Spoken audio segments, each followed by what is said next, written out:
Evening.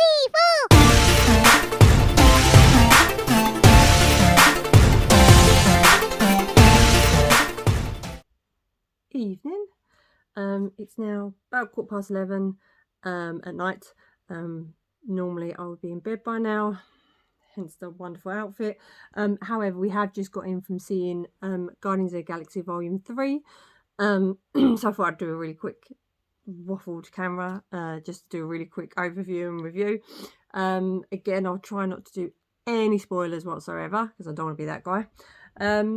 So starting with an overview. So what can I say without giving too much away, because like I said, I don't like being that person.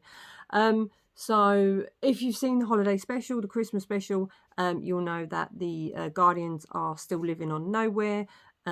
Peter's still cut up about Gamora not being there. That's pretty much where they are so far. And in this movie, all you need to know is the Guardians meet somehow through Rocket's past. They meet the High Evolutionary, who is just the most awesome bad guy in the most awesome worst way. Because this movie delves into some kind of like dark areas, and I don't mean like, I don't know, it's probably one of the darkest villains that they've had in the trilogy so far. I know, worse than Ronan, stuff like that, but yeah, the High Evolutionary is a definite bad guy to end all bad guys. He's amazingly played, brilliant actor. But yeah, so like I said, without giving too much away, through Rocket's past, which you've probably seen if you've seen the trailers, you can probably see that we delve into Rocket's backstory a lot. He is the main person really that we're looking at, and through that we get to learn a lot more about him, and we get to meet this ultimate evil, horrific, without swearing, worst bad guy ever. It's really good. So as I said, we go into some dark places. You probably know, and I hope this isn't too spoilery. Obviously, we know that Rocket has somehow been experimented on. It's been alluded to in the past films. You do get some, in-depth insight into why he is the way he is, how he came into being, things like that.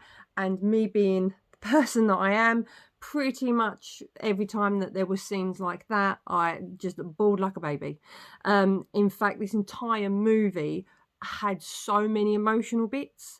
This is definitely a round off, okay, without giving too much away. You do get the feeling by the time the credits start rolling, you've seen a complete trilogy. You've got to the end, and in a good way. In the film, you get to see everybody, and everybody has their moment. It might not be the same thing. It's all different, and again, I'm trying to be a bit vague because I don't want to give too much away, but when you watch it, everybody has that time, and you'll see it. It's their moment to shine. It's that point in the movie where it's their part and they get to, step up in different ways. But yeah, and because they all have that moment, you almost feel like that's a goodbye. That's a parting gift to the viewer. And and by the time you get to the end, it is a satisfactory ending. It does feel like it was a good round movie.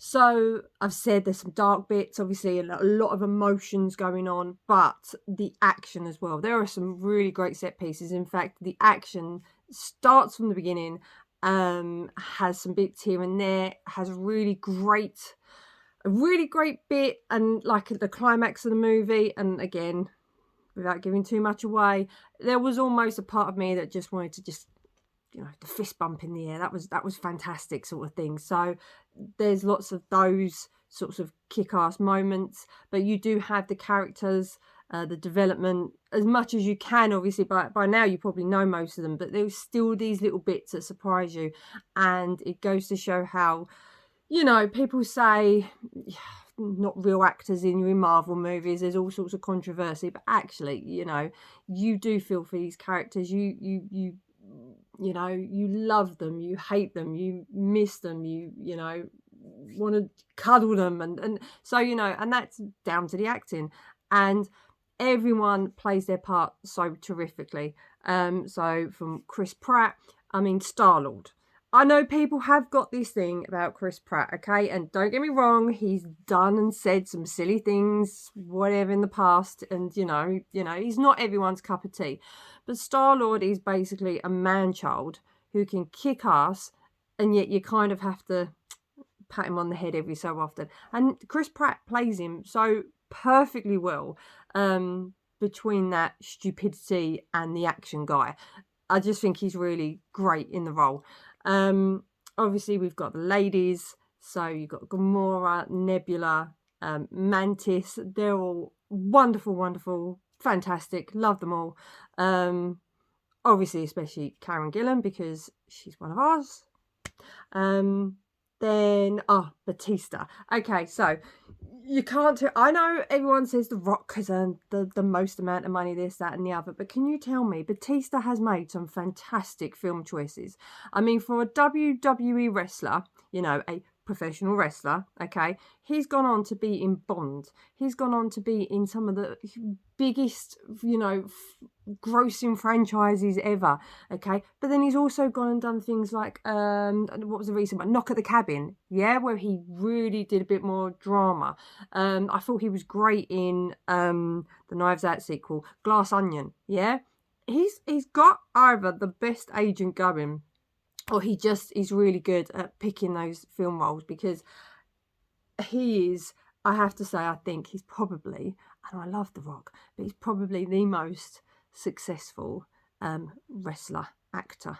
And yeah, as Drax, he's fantastic. I remember when we were disappointed that Jason Momoa didn't get picked to be Drax. What did I know? I know nothing. So yeah, I can't imagine it being anyone else other than Batista. And then obviously you have your voice actors. So Vin Diesel playing Groot, and then Rocket Raccoon, the great Bradley Cooper. Obviously though, Rocket himself is, I think, mocapped by Sean Gunn, who plays Kraglin, and he's also James Gunn's brother.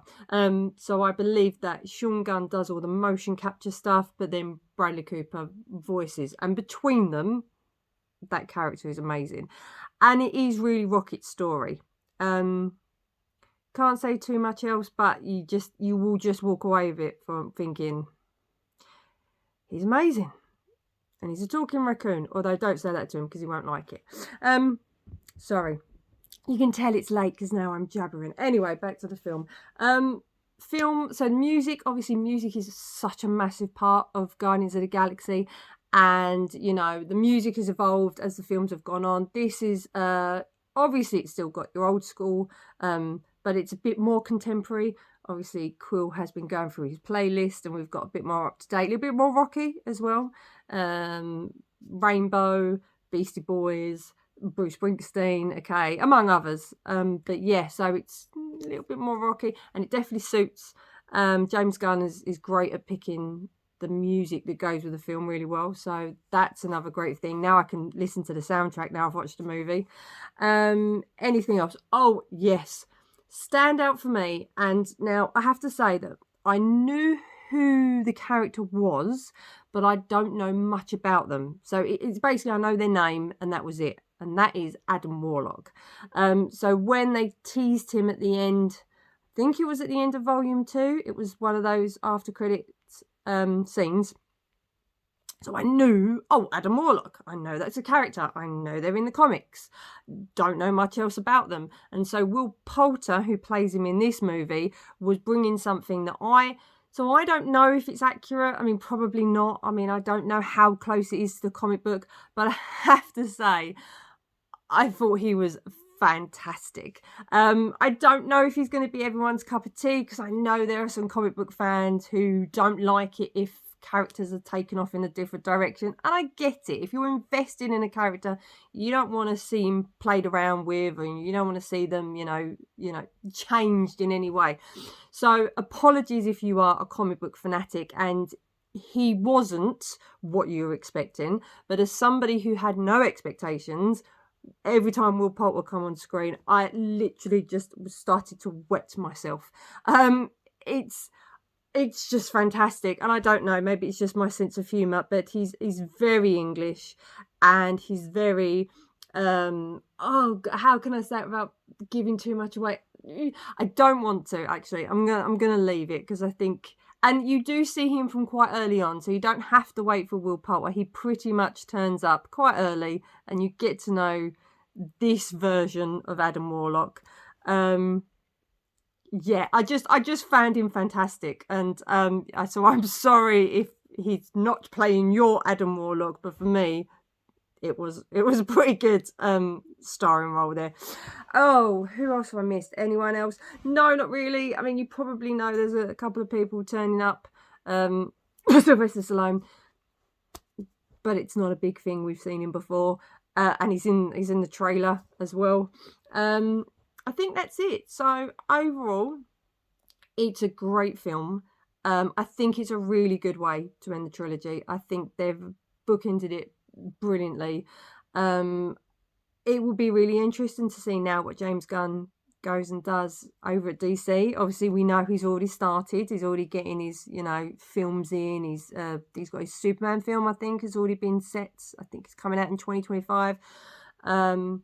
But he does write great dialogue. He does direct great action scenes. He does, I think, get the right amount of emotion out of his characters. So yeah, it will be interesting to see what he does there. It'll be sad that he's no longer working on the Guardians movies, because I think they've probably been the most consistent. Whereas other Marvel movies, a lot of people have said anyway, that it's as they go on, it's not as good. The quality is dipped every time a sequel comes out. I don't think that's the case with Guardians. I think it's been consistently good, and I think it's a really great send-off, Volume 3, in my opinion. Obviously, as well, just to put it out there, there's one mid-credit and one end-credit scene. Make sure you stay for that. Yeah, apart from that, what am I going to give it? Do you know what? I wasn't going to go this high, but I've come out thinking, no, I'm going to give it 9 out of 10. And it could still be that every time I think of Will Poulter on the screen, I don't know why. It just really made me laugh, and it made me really enjoy it. Every time he got on screen, I smiled. I thought it was great. But no, I think because it has remained quite consistent throughout, and I think because it has actually rounded up their story quite nicely, actually, you don't walk away feeling like you've been cheated in any way. So that's why I think I'm going to give it such a high mark, because I think, especially if you are a Guardians fan, you are going to enjoy this movie. And as sad as you will be, like I said, cried for probably about half the film. But yeah, it's just really good, and I really enjoyed it. And now I know that I'm really tired because I can't stop waffling on, but I do have to go to bed. So yeah, Guardians of the Galaxy Volume 3. Go check it out. Stay to the end, as always. And yeah, I'm going to go to sleep and probably catch you all soon. Bye.